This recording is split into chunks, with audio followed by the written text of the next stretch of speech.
Hello, welcome to the ELD Lab 1. So today we are going to create a project on the Vivado, uh, which is for encoder, which is 4:2 encoder. Okay.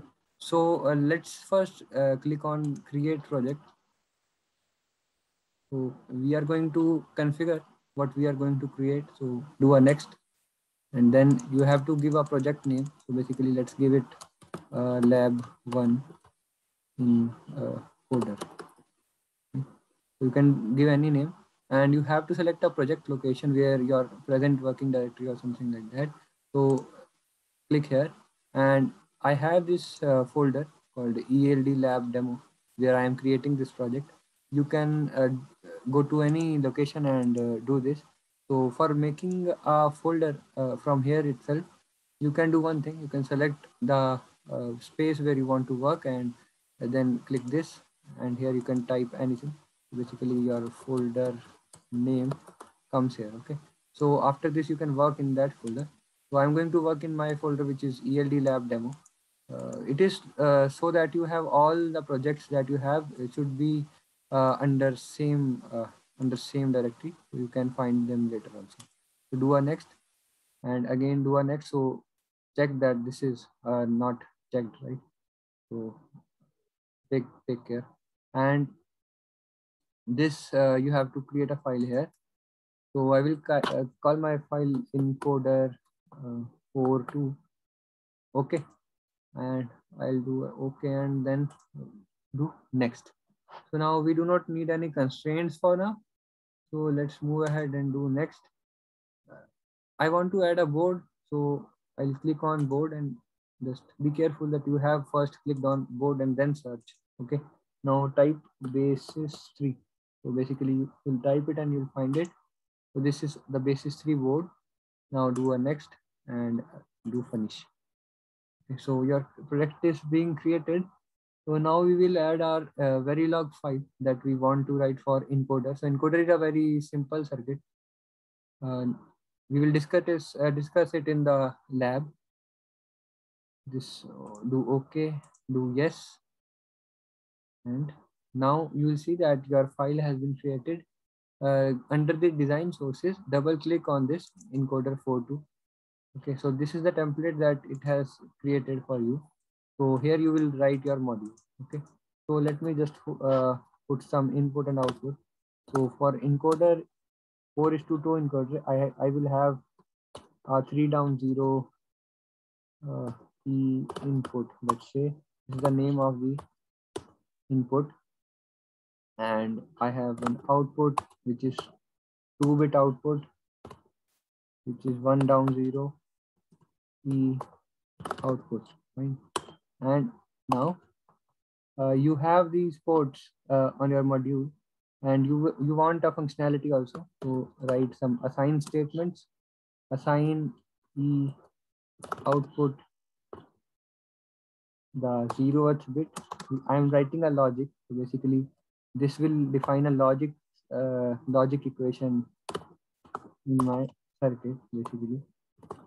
So don't worry about what it is for now. We will discuss the meaning of every statement, uh, but just focus on the code for now. This would be 3. This is just a logic that I'm writing. Output 1 is equal to E input. So this 1 and 0, 3, so whatever in the bracket I am writing, this is addressing a single bit. Okay, so I have some number of bits in the port, but I am using a few or 1 or 2 number of bits out of it, okay? Because I want to define a logic. Yeah, fine. So this one. So basically, these two statements logically define encoder. So what encoder does is very simple thing, and we'll try to check whether this code should work or would work as a encoder 4:2 encoder or not. Okay, so let's go here and first you have to save this. So press Ctrl plus S and then go here, run simulation, run behavioral simulation. So we will give some inputs and check if it is working fine or not. Okay.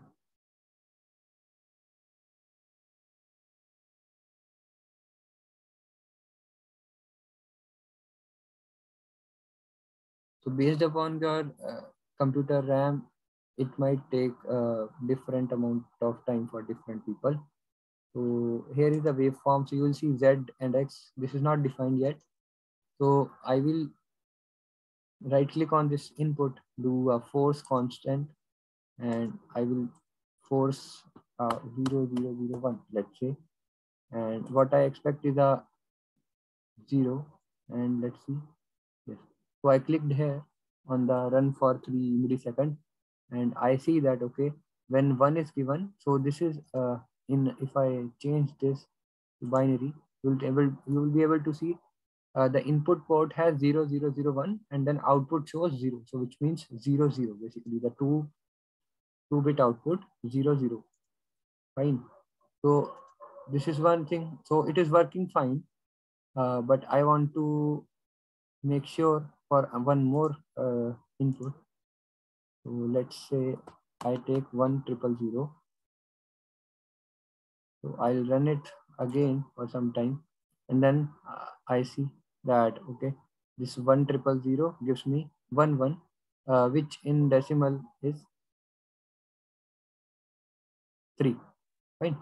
So with this is expected from an encoder 4:2 encoder.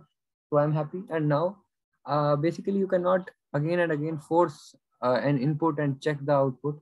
You have to automate this process. So because when you have big designs, so in that you won't be able to put these input again and again. So now I will be writing a test bench basically.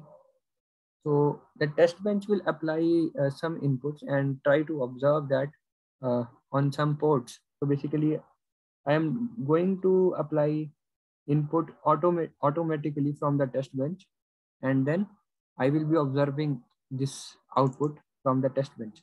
Okay. So now I need to add sources. So create simulation sources, do next, create file, and let's say this is encoder test bench. This file name is encoder test bench.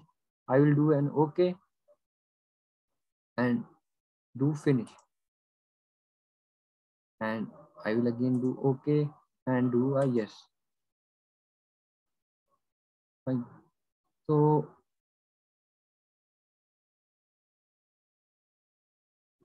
now I will go to the sources and go to the simulation sources. Now find my test bench. So I will find something like this. Okay, a module that has been defined.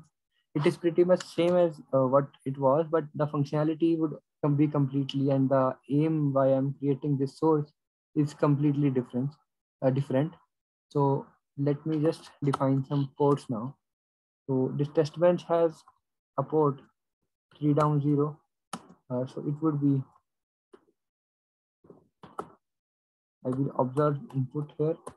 I will give inputs on this, and I have a 2-bit output which I will observe, and let me name it same as. So uh, there is a reason why I am trying to match these names basically. So you will see that this encoder port name and these names are same. So these are because I want to make my instantiation easier. So I want to instantiate this encoder 42. So I'll copy the name from here so that I do not make any mistake and paste it here. And I will give a space and write instance 1. This is the name of my instance. And now I will connect the ports. Okay, so E input, E input. So E input has been connected. Now the dot E output, E output. So now this port output port has also been connected. So now your instantiation has been done. So you now need to apply some signals, right? So what I will do is initial, I will use our initial block begin. Okay. So in this first I will apply E input is equal to 4-bit binary 0000.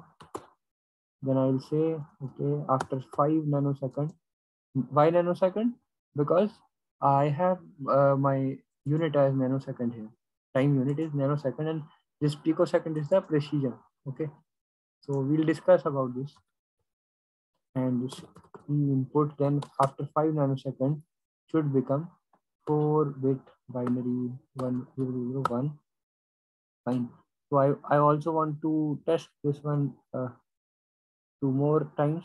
After 5-second time, this should happen.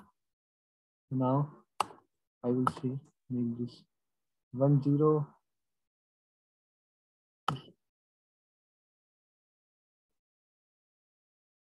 and then make this 1000. So there is one thing that this line should not come. Why? Because right now we are not considering cases which are out of these 4 possibilities for our 4:2 encoder. Okay. So these are the 4 possibilities that we are considering for this, because this is not a valid input to our 4:2 encoder. So I will remove this one and I will remove this 5-second delay which is coming initially also. Okay. So this looks fine. We have given 0001 0010 01001000. So basically we expect 0 1 2 3. So basically 0 1 2 and 3 from all these inputs. So let's see that if it happens or not. So I will save it. You could also use Ctrl+S. You will see something has changed here. So under this test bench, this instantiation has taken place. So that is what I intended to do from this line. Okay. So let's move ahead and do behavioral simulation.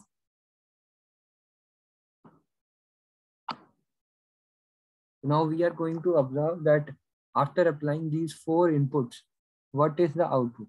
Okay. If it comes correctly, so we'll say, okay, our functionality of encoder 4:2 is working fine.